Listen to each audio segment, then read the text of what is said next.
আসসালামু আলাইকুম, welcome to Salma's kitchen. আজকে আমি আলু দিয়ে মুরগির মাংসের ঝোল রান্না করব।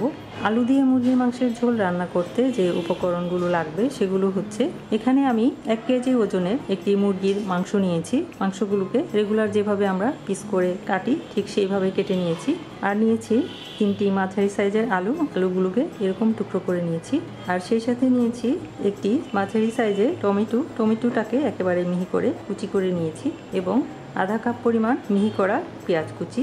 আর আস্ত গরম মশলা নিয়েছি একটি তেজপাতাটাকে দুভাগ করে নিয়েছি, 4টি এলাচি, একটি দারচিনির টুকরো ছোট এবং 5টি লবঙ্গ।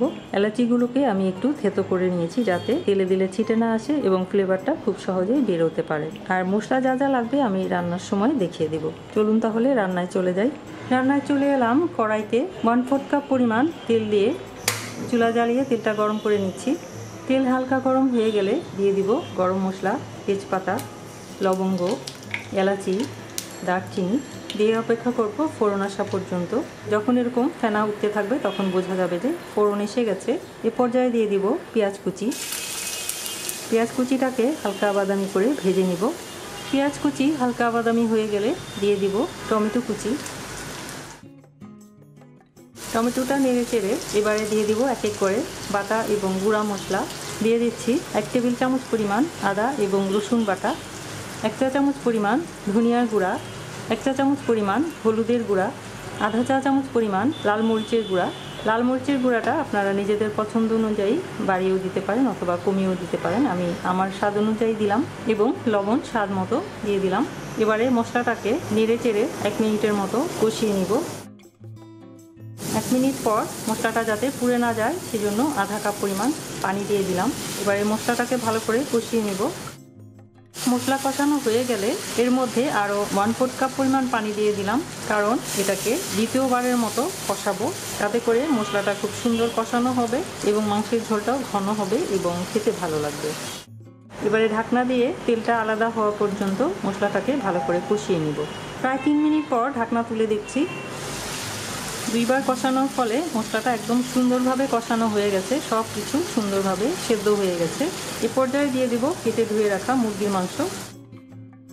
এ পর্যায়ে ঢাকনা না দিয়ে মাংসটাকে নেড়ে চেড়ে কষিয়ে নিব 3 মিনিটের মতো। মাংসটাকে ঢাকনা ছাড়াই 3 মিনিট কষিয়ে নিলাম। এবারে দিয়ে দিব কেটে ধুয়ে রাখা আলু। এখন আলুটা সহ মাংসটাকে আবারও 3 মিনিট কষিয়ে নিব নেড়ে চেড়ে ঢাকনা না দিয়ে। আলু সহ মাংসটাকে ঢাকনা না দিয়ে আরও 3 মিনিট কষিয়ে নিলাম। এবারে ঢাকনা দিয়ে দিলাম। ঢাকনা দিয়ে আরও 5 মিনিট মাংসটাকে কষাবো। এর মাঝে 1 মিনিট অন্তর অন্তর ঢাকনা তুলে নেড়ে দিতে হবে, না হলে পুড়ে যেতে পারে। ফিরে আসছি আরও 5 মিনিট পর। ফিরে এলাম আরও 5 মিনিট পর। ঢাকনা তুলছি। মাংস আর আলু খুবই সুন্দরভাবে কষানো হয়ে গেছে। এবারে পানি অ্যাড করার পালা। যতটুকু ঝোল রাখবেন সেই পরিমাপে পানি দিতে হবে। আমি গরম পানি দিয়ে দিচ্ছি 1 কাপ, 2 কাপ এবং 3 কাপ দিয়ে নেড়ে দিচ্ছি। যেহেতু ঝোল রান্না করব তাই পানিটা একটু বেশি পরিমাণেই দিলাম, যাতে মাংসটা সেদ্ধ হওয়ার পরও ঝোল ঝোল থাকে। আপনারা যতটুকু পরিমাণ ঝোল রাখবেন সেই পরিমাপে পানিটা অ্যাড করে দিবেন। এতক্ষণ চুলার আঁচটা মাঝারি ছিল। এবারে চুলার আঁচটা হাই করে দিয়ে অপেক্ষা করব বলক আসা পর্যন্ত। বলক এসে গেলে চুলার আঁচটা মাঝারি করে দিলাম। মাঝারি আঁচে ঢাকনা দিয়ে এবার রান্না করব 15 মিনিট। ফিরে আসছি 15 মিনিট পর। ফিরে এলাম 15 মিনিট পর। ঢাকনা তুলছি। এ পর্যায়ে দিয়ে দিব আধা চা চামচ পরিমাণ টালা জিরার গুঁড়া, 1 চা চামচের 4 ভাগের 1 ভাগ পরিমাণ টালা গরম মশলার গুঁড়া, 5টি আস্ত কাঁচামরিচ। নেড়ে চেড়ে মিলিয়ে দিব। ঢাকনা দিয়ে রান্না করব 5 মিনিট। ফিরে আসছি 5 মিনিট পর। ফিরে এলাম 5 মিনিট পর। ঢাকনা তুলছি। এ পর্যায়ে লবণটা চেক করে নিব। ঠিক আছে। এখন চুলা বন্ধ করে দিয়ে ঢাকনা দিয়ে রেখে দিব 5 মিনিট। 5 মিনিট পরে পরিবেশন করব। 5 মিনিট পরে ঢাকনা তুলে নিলাম। এবারে পরিবেশনের পালা। তৈরি হয়ে গেল মুরগির মাংস আর আলুর ঝোল। অনেকেই আছেন মুরগির ঝোলটা খেতেই বেশি পছন্দ করেন, তারা ইচ্ছে করলে এই রেসিপিটা ফলো করে রান্না করে খেতে পারেন। আমি এখানে দেশি মুরগির মাংস ইউজ করেছি। দেশি মুরগির মাংস দিয়েই ঝোল ঝোল খেতে বেশি ভালো লাগে, তবে আপনারা চাইলে ব্রয়লার মুরগি দিয়েও রান্না করে খেতে পারেন। আশা করছি রেসিপিটি ফলো করে আপনারা রান্না করে খাবেন এবং আশা করছি ভালো লাগবে। ভিডিওটি দেখার জন্য এবং এতক্ষণ সাথে থাকার জন্য অসংখ্য অসংখ্য ধন্যবাদ।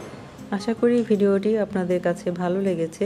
ভালো লাগলে ফ্রেন্ডস এন্ড ফ্যামিলির সাথে শেয়ার করার অনুরোধ থাকলো এবং লাইক সাবস্ক্রাইব করার অনুরোধ থাকলো। আর সাবস্ক্রাইব করে পাশে থাকা বেল আইকনে ক্লিক করে অপশন থেকে অল বাটনে ক্লিক করে দিবেন, তাহলে আমি ভিডিও দেওয়ার সাথে সাথে আপনারা তার নোটিফিকেশন পেয়ে যাবেন। সবাই অনেক অনেক ভালো থাকবেন, আমার জন্য দোয়া করবেন। আল্লাহ হাফেজ।